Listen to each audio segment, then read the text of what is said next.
I cannot tell you the number of Tombstone pizzas I ate growing up. Factor into Tino's and Tony's, and I'm sure the number was close to infinite. But you don't have to relegate yourself to frozen pizzas, nor do you need to debase your taste buds with pre-made crusts and sauces from the grocery store. Making pizza at home is easy. Can it be as good as a great pizzeria's pizza without a pizza oven? It's unlikely. But it can still be pretty damn close, and close enough to be worth the time and money you'll save. It's also definitely better than frozen.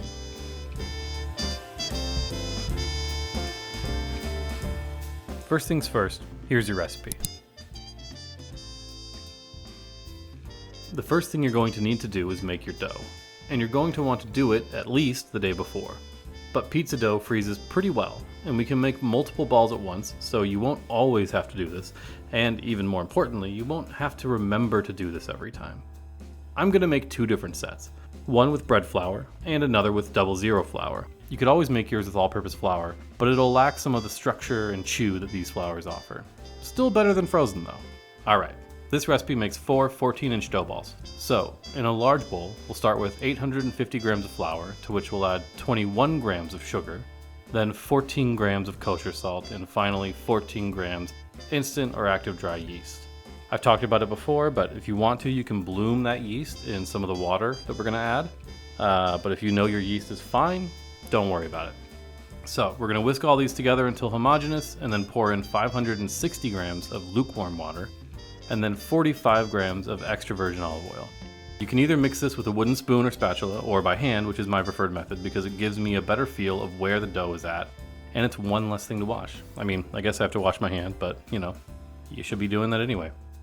As you mix it, pay attention to how the dough is feeling. It should end up feeling maybe a little wetter than tacky, but still workable with a light dusting of flour. So if it's still sticking pretty bad by the time you've incorporated everything, add some more flour, tablespoon by tablespoon. And of course, if it feels a little too dry, add a splash of water, combine, and see where you're at. Once you've got a big shaggy dough ball, turn it out onto a lightly floured surface and begin kneading. You only have to knead it for a little bit, because we're going to be letting the dough do most of the hard work in the fridge soon. You also might find yourself needing to add a little flour here if it gets too sticky, which I experienced more with my 00 dough than my bread flour dough that I made a couple days earlier and froze off. I'd say you're looking at 2 to 3 minutes of kneading tops, or until your dough passes the windowpane test. Basically, the windowpane test is where you can stretch it just enough for light to come through the dough without it ripping. Form your dough into a rough ball and divide into 4 equal pieces. Then take each piece to form into balls, rolling them around to become taut. You'll apply a similar technique to the one I mentioned in my low knead yeasted bread video. Then just space your dough balls out onto a half sheet tray, cover, and place in the fridge to rise for 1 to 3 days. Personally, I think 48 hours is about the sweet spot, but your mileage may vary. And look, all of 10 minutes of work has created 4 dough balls, and at less than $1 each, at least if you're using the bread dough variety. When they finish rising, you can freeze off the dough you're not going to use immediately. And you've got dough taken care of for the next time, and the next time, and the next time. Just pull it out the day before you want to use it so it can sit out overnight in the fridge to thaw. Now, onto a quick sauce. Red sauce for most pizzas couldn't be simpler. I'm making enough pizzas for 2, but I'll provide a recipe based off of a 28-ounce can of tomatoes, which should get you around 4 pizzas worth. Using a blender or stick blender, mix together 1 28-ounce can of whole peeled tomatoes. Your choice here does make a difference. Look to get San Marzano or San Marzano style, or at least a can which indicates just tomatoes and tomato puree or juice. Some may also have a single basil leaf in it, which is okay.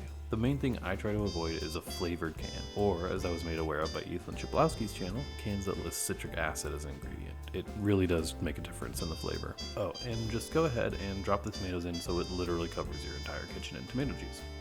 Next, we'll add 2 cloves of garlic, some pepper, although you don't want it peppery, some salt, 2 tablespoons of olive oil, 1 teaspoon of dried oregano, and optionally some red pepper flakes.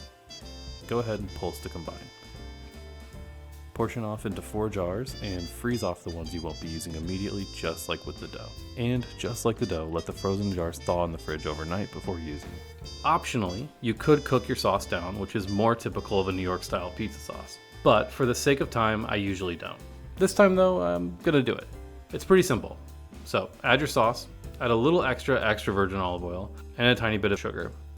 and also about 1/4 of a yellow onion for this amount of sauce. This one is based on the Serious Eats recipe from J. Kenji Lopez Alt.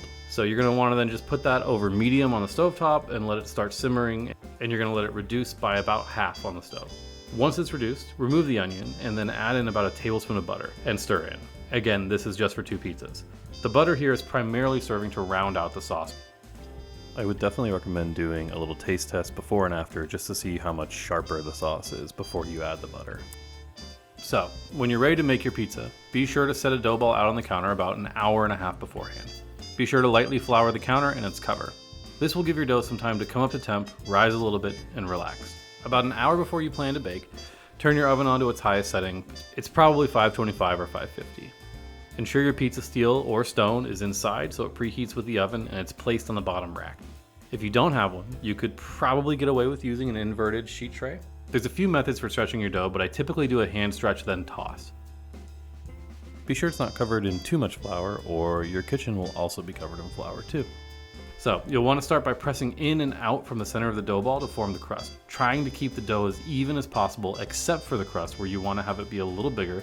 So you're going to want to maintain a thicker rim for the outer crust. But just make sure yours isn't as thick as mine is here, because you're going to see pretty soon that it was just a little bit too thick. So anyway, keep pushing down and out radially to form the first 6 or 8 inches or so of your crust. Then toss overhead to get it stretched out the next 12, 16 inches. So again, they're 14-inch dough balls, but you can definitely get them to 16 if you want to. So anyway, sorry I didn't really capture that part, but you can, kind of see it here in the reflection on the counter, right? Good enough. Once your crust is ready, go ahead and build it on the peel. I know this is not the preferred method for some, but it works for me. Just be sure to dust your peel with flour or cornmeal first so that your dough doesn't stick before you get it in the oven. Personally, I like the cornmeal. I know it's probably not traditional for, a lot of people, but there's something nostalgic about it for me. For my pizzas, I'm keeping things simple and just doing cheese, particularly because I'm interested in tasting the differences between the 00 and the bread flour based crusts. So, from the center of the crust, I apply the sauce up to the edges.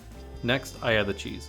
In my case, I'm doing some shredded low moisture mozzarella, some chev, and some Parmesan, and then a little bit of olive oil. Next, slide your pizza in the oven and bake for 7 to 9 minutes. At around minute 7 is when you're going to want to keep an eye on it and cook more based on feel versus time.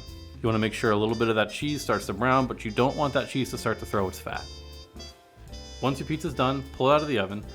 And finally, before I cut it, I'm adding a little bit of shredded fresh basil on top. And I'm treating the 00 pizza in the exact same way, so I can go ahead and taste test between the two of them. I can see what the crumb looks like, and generally, for me, see is it worth it, at least where I'm at, to spend $5.99 on like 5 pounds of bread flour, or $9.99 on 3 pounds of 00 flour. For me, I found that for the price point, I enjoy the bread flour a little bit more. While the 00 flour has a little bit of a better chew on it, I think that flour would be much better utilized if I had a real pizza oven. And for double the cost, it just isn't worth it to me. Anyway, let's think about what just happened here though. Since stretching our dough, we've spent a sum total of maybe 15 actual minutes of our time to get a delicious pizza. That's a far cry better than the 60 minutes you would have spent waiting, scrolling Instagram, or God forbid Twitter, for delivery of a pizza that likely wouldn't even be as hot as you want it to be. This pizza's pretty damn good, and I think we've done well for ourselves, don't you? Now, could you level up these pizzas if you were to cook them in a pizza oven like an uni or a Rockbox? Absolutely, and I wish I owned one. But with a pizza stone, steel, or if you have to, the back of a sheet tray, you're well on your way to something far more serviceable than a sad and soggy frozen pizza named for the stone that goes over a grave. Look, there's no doubt that any pizza is going to slow your march towards death, but at least these can make it a little more bearable. Anyway, until next time, like, subscribe, whatever it is you people do.